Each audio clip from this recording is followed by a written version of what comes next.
Assalamualaikum warahmatullahi wabarakatuh. Selamat siang. Saya Trinuriatun dari Prodi Manajemen. Saat ini saya akan melaksanakan tugas wawancara kepada pelaku UMKM dengan tema manajemen strategi. Saat ini saya sudah bersama pelaku UMKM yaitu Mbak Melina Dea Dinda yang mempunyai usaha toko kelontong. Mbak Mei, mohon waktunya ya untuk wawancara terkait dengan manajemen strategi Mbak Mei selaku usaha UMKM toko kelontong. Baik Ibu. Mohon maaf, untuk toko kelontongnya namanya apa Mbak Mei? Nama kelontong saya itu Sumber Rezeki. Oh, Sumber Rezeki Iya. Ya. Terus ini ada beberapa hal yang saya tanyakan ya Mbak Mei ya terkait dengan manajemen strategi dalam pengelolaan toko kelontong. Baik Ibu. Terus yang pertama, bagaimana cara Mbak Melina merumuskan strategi, menerapkan strategi, dan mengevaluasi strategi dalam menjalankan usaha toko kelontong? Baik, dalam merumuskan strategi, saya terlebih dahulu melihat kondisi pasar saya, kemudian saya melihat kebutuhan pelanggan saya, sehingga saya sadar atas kemampuan usaha yang kami miliki. Setelah menetapkan target tersebut, peningkatan penjualan dan penambahan pelanggan, kemudian melalui peningkatan kualitas produk, kemudian pelayanan yang baik dan ramah, sehingga nanti strategi saya berjalan dengan lancar seperti itu. Terus dalam melaksanakan usaha toko kelontong, tentunya Mbak Melina mempunyai visi jauh ke depan dalam usaha tersebut, dan tujuan jangka pendek usaha tersebut apa. Kemudian untuk mewujudkan visi dan tujuan tersebut, apa yang Mbak Melina lakukan?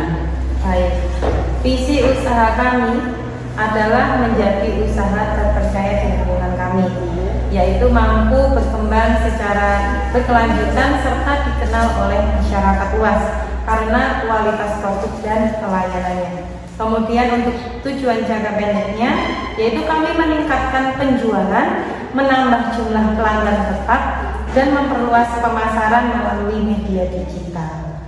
Terus kemudian pertanyaan berikutnya ya Mbak Mila. Baik Ibu.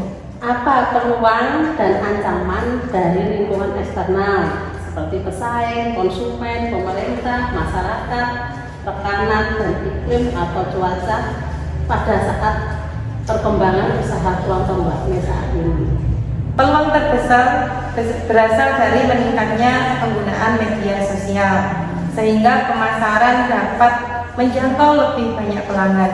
Kemudian dukungan pemerintah terhadap UMKM juga membuka kesempatan untuk memperoleh pelatihan dan bantuan usaha. Ancaman yang kami hadapi antara lain yaitu semakin banyaknya pesaing, kemudian perubahan selera konsumen yang bermacam-macam, kemudian kenaikan harga bahan baku, kemudian terkadang kebijakan pemerintah yang berubah-ubah, serta kondisi cuaca yang terkadang mempengaruhi proses produksi maupun distribusi barang.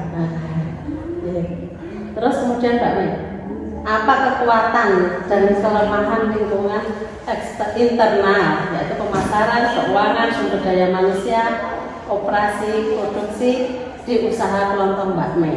Jadi kelemahan dan kekuatan lingkungan internal di lingkungan sekitarnya Mbak Mei dan di dalam usaha Mbak Mei sendiri. Untuk kekuatan usaha kami itu yaitu yang pertama, produk kami harus berkualitas dengan baik. Kemudian hubungan dekat dengan pelanggan-pelanggan kami juga harus optimal, yaitu dengan ramah tamah seperti itu. Kemudian dari sisi keuangan, pengelolaan dilakukan secara sederhana namun disiplin. Kemudian kelemahannya adalah modal usaha yang kami miliki mungkin masih terbatas, sehingga jumlah karyawan yang sedikit, sehingga beberapa pekerjaan masih dirangkap, serta promosi yang belum maksimal karena keterbatasan anggaran pemasaran. Seperti itu Ibu. Terus selanjutnya, bagaimana cara Mbak Melina untuk merumuskan dan menemukan strategi usaha untuk mencapai tujuan yang diinginkan Mbak Mei, yaitu agar usaha toko kelontongnya tetap eksis dan berkembang sesuai selera konsumen. Ya.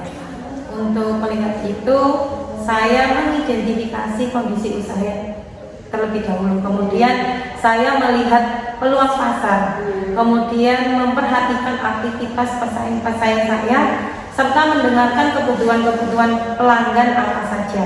Kemudian setelah itu saya menentukan strategi apa yang saya akan lakukan. Kemudian saya meningkatkan kualitas produknya, kemudian bisa menjaga harga tetap kompetitif, kemudian memperbaiki pelayanan yang lebih baik dan memperluas promosi melalui media sosial. Seperti itu. Yeah. Terus untuk selanjutnya Mbak Mel, bagaimana cara Mbak Melina menerapkan strategi yang telah Mbak Mel buat agar toko kelontong Mbak Mel tetap berkembang? Agar toko saya berjalan dengan baik dan berkembang, dari awal yaitu saya terapkan dengan melibatkan seluruh karyawan saya. Kemudian setiap karyawan tersebut memiliki tanggung jawabnya masing-masing. Kami juga melakukan pengawasan terhadap kualitas produk, yaitu memastikan pelayanan kepada pelanggan berjalan dengan baik, serta memanfaatkan media digital sebagai sarana promosi dan komunikasi dengan pelanggan. Oke. Terus ini pertanyaan terakhir ya Mbak Mei ya. Baik Ibu. Oke. Untuk usaha Mbak Mei yang toko kelontong sumber rezeki tadi ya, itu bagaimana mengevaluasi penerapan strategi agar dapat mencapai tujuan yang diinginkan. Evaluasi yang kami lakukan yaitu secara berkala dengan melihat perkembangan penjualan. Kemudian kami juga melihat jumlah pelanggan yang datang kepada toko kami. Kemudian tingkat kepuasan pelanggan dan keuntungan usaha. Kami juga menerima kritik karena kami juga menjual secara media sosial, jadi mereka di sana juga bisa memberikan kritikan maupun saran kepada kami agar usaha kami berkembang dengan baik. Seperti itu. Jadi intinya sampai saat ini Mbak Mei tetap mempunyai strategi dalam pengelolaan toko kelontong sumber rezeki agar bisa tetap eksis dan tetap berkembang di lingkungan sekitar Mbak Mei. Iya. Gitu gitu. Ya, terima kasih Mbak Mei atas waktunya. Ya. Demikian tadi wawancara saya dengan salah satu pelaku UMKM, yaitu Mbak Melina D. Arinda yang mempunyai usaha toko kelontong sumber rezeki. Terima kasih, semoga bermanfaat.